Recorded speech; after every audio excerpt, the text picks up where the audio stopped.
लाजवंती सुबह उठकर हमेशा की तरह घर के कामों में लगी हुई थी।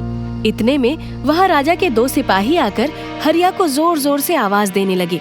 हरिया, अरे वो हरिया, चल जल्दी से बाहर निकल, कहाँ छिपकर बैठा है? अरे अरे, क्या हुआ? मेरे पति को ऐसे क्यों बुला रहे हैं? क्या बात है? तुम्हारे पति ने अभी तक महीने का हिस्सा नहीं दिया है और जब भी आओ वो तो छुप कर बैठ जाता है। अरे भैया, हमारे घर में खाने को नहीं है तो हम आपको कहाँ से कुछ देंगे? ये सब हम कुछ नहीं जानते। अगर 4 दिन के अंदर अंदर तुमने हिस्सा नहीं भरा तो तुमको और तुम्हारे पति को बंदी बना लिया जाएगा। इतना कहकर सिपाही वहाँ से चले जाते हैं। लाजवंती बड़ी ही परेशान हो जाती है, पर उसकी तरह गांव के सभी लोग उस लालची राजा से परेशान होते हैं। हमारे अपने घर के खर्चे तो पूरे नहीं हो पाते, ऊपर से हर महीने कुछ हिस्सा राजा को देना पड़ता है। आखिर कब तक ऐसा चलता रहेगा? कब तक हम इस लालची और निर्दयी राजा के राज में इतना जुर्म सहेंगे? पता नहीं भैया, अब तो भगवान ही हमारी कुछ मदद कर सकते हैं। बस हमें उनसे ही प्रार्थना करनी चाहिए। लाजवंती अपने पति का इंतजार कर रही होती है कि तभी वो लकड़ियाँ लेकर घर आता है। लाजवंती हरिया को सारी बात बताती है। देखो, आज एक सेठ ने मुझे खटोला बनाने का काम दिया है। मुझे कल तक ये खटोला उसे बना कर देना है और फिर उन पैसों को हम राजा को दे देंगे। लाजवंती और हरिया दोनों भूखे प्यासे उस सेठ आदमी का खटोला बनाने में लग जाते हैं। हरिया पूरे मन से उस सेठ के लिए बढ़िया सा खटोला तैयार करता है। खटोले को आंगन में छोड़कर हरिया और लाजवंती सोने के लिए जा ही रहे होते हैं कि तभी वहाँ से एक बूढ़े साधु बाबा गुजरते हैं। अरे कोई है क्या जो इस बूढ़े साधु की मदद कर सके? अरे बाबा बोलिए ना, क्या मदद चाहिए आपको?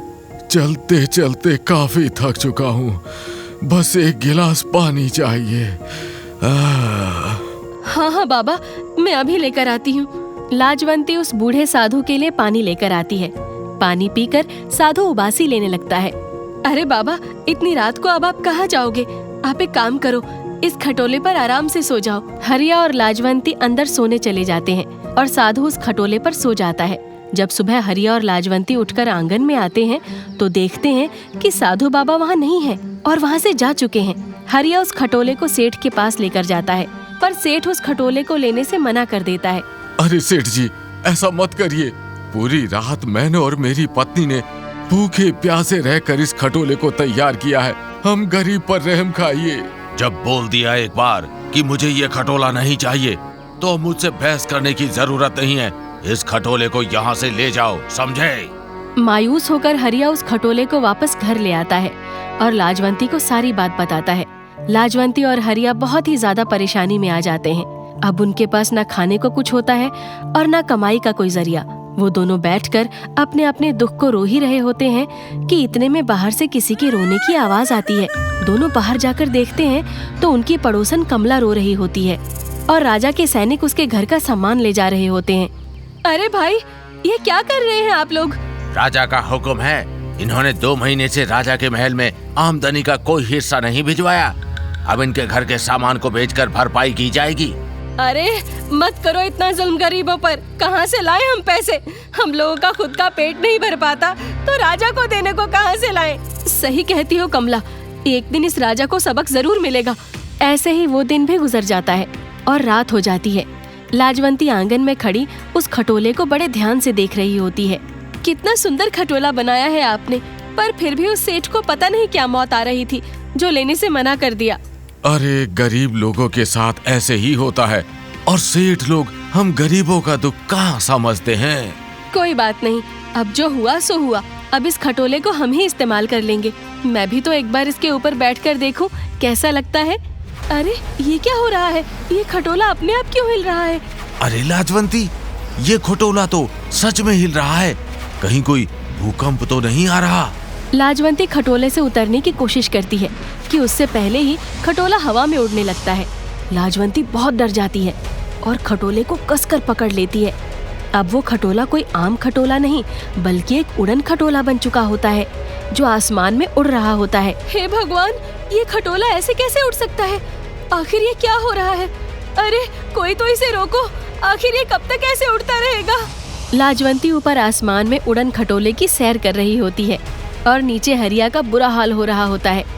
उड़ते उड़ते उड़न खटोला अपने आप राजा के महल पहुंच जाता है और महल के ऊपर उड़ने लगता है। लाजवंती को उस उड़न खटोले से महल के अंदर का सब दिख रहा होता है। अरे बाप रे, ये तो राजा का महल है। देखो तो बूढ़ा खुसट कैसे खर्राटे मारकर सो रहा है। मेरा बस चले तो अभी इसका गला घोटकर इसे मार डालूं। उड़न खटोला फिर उड़ते उड़ते राजा के खुफिया तहखाने तक पहुंच जाता है और वहीं रुक जाता है। लाजवंती उस उड़न खटोले से उतरती है और खिड़की के रास्ते अंदर जाकर देखती है तो उसे उसकी आंखों पर यकीन ही नहीं होता। वहाँ पर बेशुमार चांदी, सोना और हीरे जवाहरात भरे होते हैं। लाजवंती ये सब देखकर खुशी से पागल हो जाती है। इतना सारा सोना तो मैंने कभी सपने में भी नहीं देखा था। जल्दी से अब मैं ज्यादा से ज्यादा सोना भरकर यहाँ से ले जाती हूँ। लाजवंती ढेर सारा सोना भरकर उस उड़न खटोले पर बैठ जाती है। उसके बाद वो उड़न खटोला फिर से उड़ने लगता है और दूसरी खिड़की पर जा रुकता है। अब लाजवंती फिर से उतरकर अंदर जाती है तो देखती है कि वहाँ पर एक आदमी बंदी बना हुआ है। आप तो हमारे राजा के बड़े भाई हैं ना? पर आप तो विदेश में रहते थे। ऐसा तुम गांव वालों को तुम्हारे राजा ने झूठ बोल रखा है ताकि वो मेरी जगह शासन कर सके, क्योंकि इसका असली हकदार मैं हूँ। हे भगवान, ये तो आपके साथ बहुत गलत हुआ है। आप अभी मेरे साथ चलो और सबको सच बता दो। आजाद करके भी कोई फायदा नहीं है, क्योंकि सारी दौलत और खजाना मेरे भाई के पास है। आप चिंता मत करो, मेरे पास उसका भी उपाय है। मैं अभी चलती हूँ, पर दोबारा आऊंगी आपको आजाद करने। लाजवंती उड़न खटोले पर बैठकर वापस घर आ जाती है। लाजवंती को देखकर हरिया की जान में जान आती है। हे भगवान, तुम कहाँ चली गई थी और ये खटोला ऐसे कैसे अपने आप उड़ने लगा? अरे, ये सब जरूर उन साधु महाराज का आशीर्वाद है। एक मामूली खटोला उनके सोने के बाद ही उड़न खटोले में बदल गया। खैर, ये सब छोड़ो, मैं तुमको एक राज की बात बताती हूँ। लाजवंती अपने पति हरिया को उस खजाने और राजा के बड़े भाई के बारे में बताती है।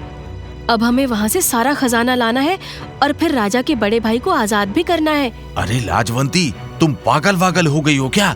अगर राजा को पता लगा तो हमें जान से मरवा देगा। ऐसे कैसे पता चल जाएगा? हम कोई चलकर थोड़ी जाएंगे, हम तो इस उड़न खटोले पर उड़कर जाएंगे।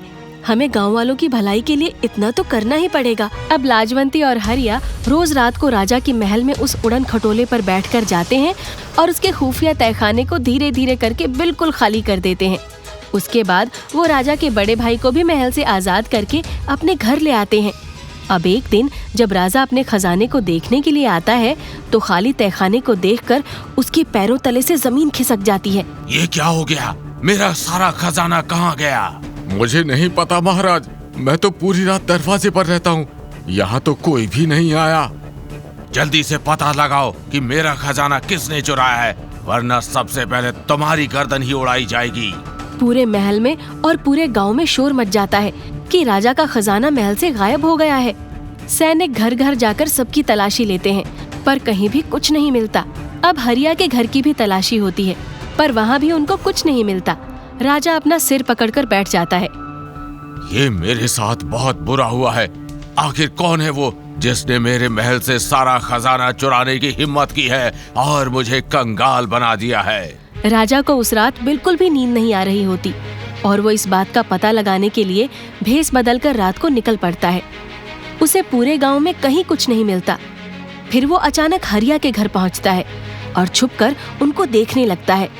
हरिया और उसकी बीवी भूसे के ढेर को ठीक कर रहे होते हैं, पर तभी राजा को वहाँ एक स्वर्ण मुद्रा दिखती है और उसे चोर का पता चल जाता है। आखिर मैंने पता लगा ही लिया कि मेरा खजाना किसने चुराया है। अब तुम दोनों को मौत की सजा मिलेगी। हे भगवान, ये तो भिखारी के बेस में राजा है। अब हम क्या करेंगे लाजवंती? समझ नहीं आ रहा, अब क्या करें हम? अब सच सच ये बताओ कि आखिर तुमने मेरे महल से इतनी बड़ी चोरी की तो की कैसे? वो हम आपको नहीं बता सकते। अगर नहीं बता सकते तो तुम्हारे पति का सर पूरे गांव के सामने काट दिया जाएगा। नहीं नहीं, ऐसा मत करो, मैं बताती हूँ। वो हमारे पास एक उड़न खटोला है, बस उसी की मदद से हमने चोरी की है। उड़न खटोला? हाँ, वो खटोला आसमान में उड़ सकता है। तुम्हारे पास उड़न खटोला है? अच्छा, दिखाओ कहाँ है तुम्हारा उड़न खटोला, मैं भी देखूं कैसे उड़ता है ये तुम्हारा उड़न खटोला? राजा उस उड़न खटोले पर बैठता है तो वो उड़न खटोला हिलने लगता है। राजा उसे कसकर पकड़ लेता है और तभी वो उड़न खटोला आसमान में उड़ने लगता है। अरे ये तो सच में उड़न खटोला है। मैं तो इसकी मदद से कहीं भी उड़कर जा सकता हूँ। राजा कुछ देर तो बड़ा खुश होता है, पर काफी देर तक वो उड़न खटोला आसमान में ही उड़ता रहता है। जब राजा उसे नीचे उतरने को बोलता है तो वो उड़न खटोला उसकी एक नहीं सुनता। राजा चिल्लाता रह जाता है, पर वो उड़न खटोला उस राजा को इतनी दूर ले जाता है कि वो कभी वापस नहीं आ पाता। अब महल में अफरा तफरी मच जाती है कि राजा रातों रात गया तो गया कहाँ। अगले दिन राजा के सिंहासन पर राजा का बड़ा भाई आकर बैठ जाता है। जैसा कि आप मुझे जानते ही हैं कि मैं राजा का बड़ा भाई हूँ जो सालों से विदेश में रह रहा था। अब मेरी जगह मेरे छोटे भाई यानी आपके पुराने राजा को अचानक विदेश जाना पड़ा, इसलिए उनका शासन अब से मैं ही संभालूंगा।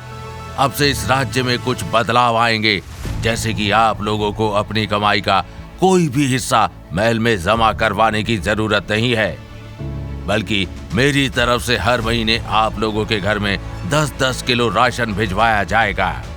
ये सुनकर गांव वालों की खुशी का कोई ठिकाना नहीं होता। लाजवंती और हरिया भी राजा के इस फैसले से बहुत ही खुश होते हैं। राजा हरिया और लाजवंती को धन्यवाद करता है और हरिया को अपने महल में काम भी दे देता है। उसके बाद गांव वाले हमेशा खुश रहते हैं और पुराना राजा रेगिस्तान में भटक रहा होता है।